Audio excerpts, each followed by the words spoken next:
In this tutorial, I'm going to show you how you can align your music background on your videos in CapCut using your smartphone. So I have here a short background sound effect. However, I like this sound effect to move to the beginning here. If I go ahead and try moving it, you can see it will move everything.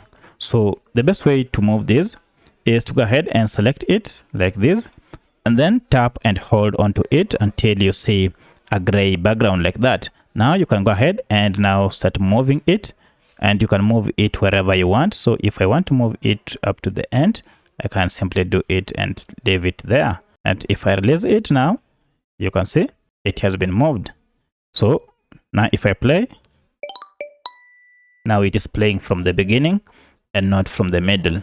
If you want to duplicate it and also move it to the other parts, you can still repeat the same process and it will be added. So if you have any other question, kindly let me know in the comment section. Otherwise, if this video was helpful to you, kindly hit the like button and subscribe to this channel to support me. Thanks for watching, and let's meet in the next video.